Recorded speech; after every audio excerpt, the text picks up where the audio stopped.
you guys have any ideas what the next single's gonna be? Yep. Possibly. Ooh. You never know. Keep that on the map. So, yeah. I don't think it's that big a deal. Well, we don't know for sure, but it might be a song called Broken Men Stuff, probably. Another kind of louder one before we go to different territory. Different territory. The softer, crazy ones we have around, maybe. I think he's talking about our tour of the Northwest Territories. Yeah. Your album's called Lasting Distraction. Where did the title come from?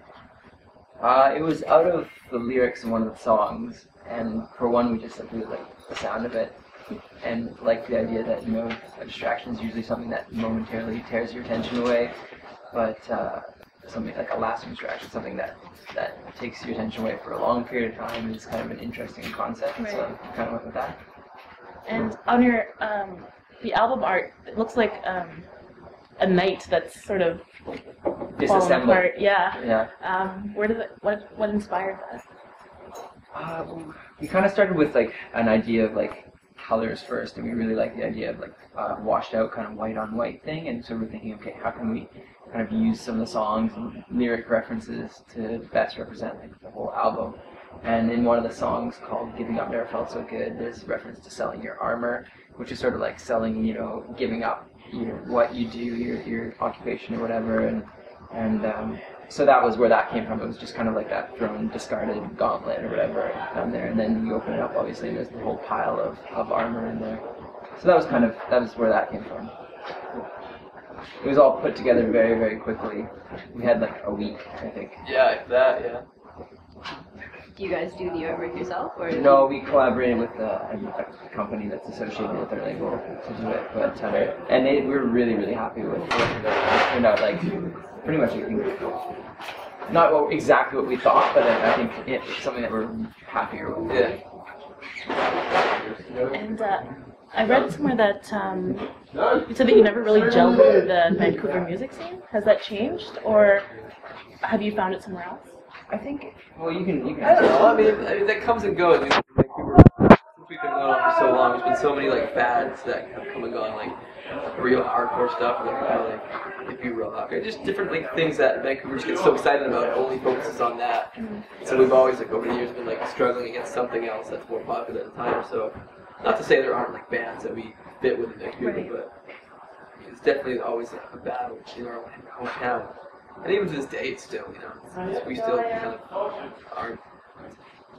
We're in a weird place where we're not hard enough to be on a certain scene, like not soft enough to be a certain scene. So we're always just like, I don't know. But we have found that, like, I think Toronto is becoming pretty open to it, which is good. Thanks probably the Edge for playing it so long. I've been hearing it on the edge. Yeah, well, that's awesome. I mean, that's totally something that's helped us a great deal in Toronto. So there seems to be a lot of people receptive to it there. So I don't know what if for like a local band from Toronto there is as much polar kind of opposites in terms of genres and what's popular at the time. So I don't know about that yet. Are you guys planning on trying to like filter down into the South, get U.S. crowds? That's a very good question. We'd love to. I mean, for being a band from Vancouver, it's way easier for us to go south to like Seattle, Portland, Sacramento, San Francisco, LA, instead of going Vancouver, Calgary, and Regina.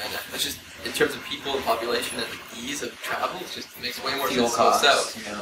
But it's just impossible, I guess, realistically, when you're trying to get across the border and make a living or make some money in the States. You know, just so much red tape. And then you need a whole other infrastructure in terms of like these Canadian-based labels, so we don't have some of them in the States at this point in time promoting it or marketing it. So it's like, even though it's like 20 minutes to get to the States from where we live, it's like a completely different world, you know.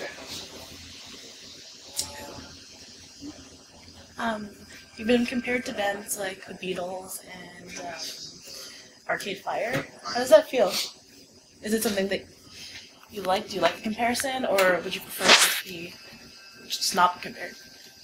I think every band, when they're starting out, is going to be compared to someone, like, no matter who they are. Like, you have to give someone a reference of what this band sounds like. I've never heard the Beatles thing before, but that's pretty funny.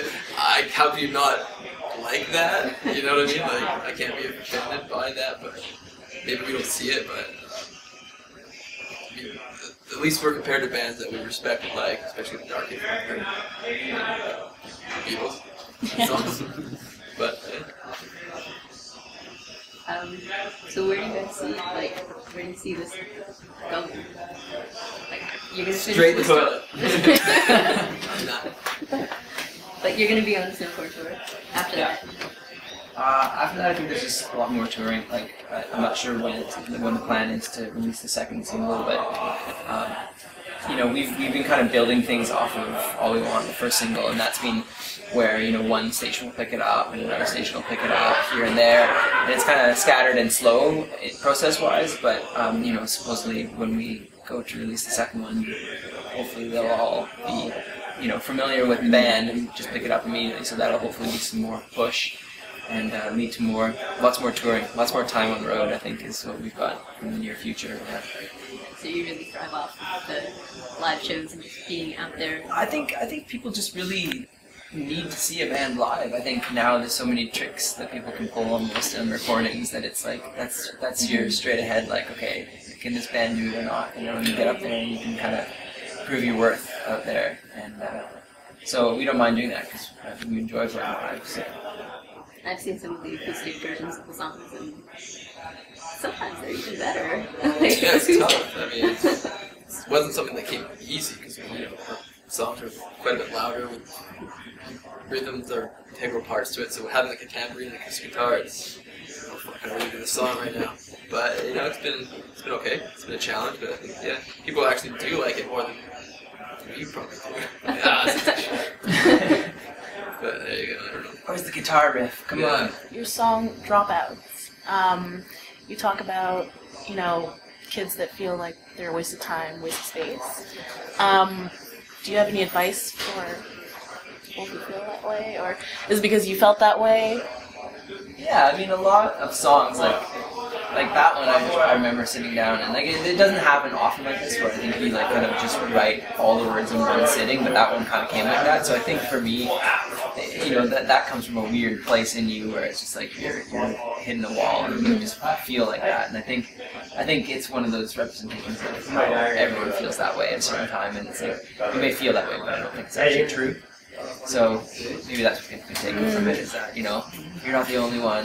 Right. And it feels worthless, and you know, I think that I don't think anything's worthless. So. Any closing words for people who haven't heard of Lives and why they should listen to you guys? Well, if they're skeptical, they can listen to music online, MySpace / Elias Band. Get their downloads from Yeah, exactly. Yeah. They can tweet with us too, Elias Vancouver. They can hear all about Rob's experiences with Schwartz's if we make it. I'm hurting right now. I'm gonna tweet that in little flowers. Yeah. Yeah, and they can just follow. Like we always, every town and every city we roll into, it's we're always kind of posting things up, and we're quite interactive online. So it's fun to hear people's feedback. That's a cool thing for us. It's more new. So. I can see that. I mean, I'm not sure who does it, but like YouTube comments, making YouTube comments about if you're responding to what people have been saying. Yeah. But not a lot of times do that. Yeah. I YouTube's something funny that like, we didn't even know people were going and watching the video online until like a couple weeks ago. I was like, oh shit, people are commenting and like they're going to that almost instead of like the MySpaces and stuff. So I'm trying to direct them over to the other stuff. Like, yeah. But the comment thing never works. So I was like, damn it. Freezes on me every time. So.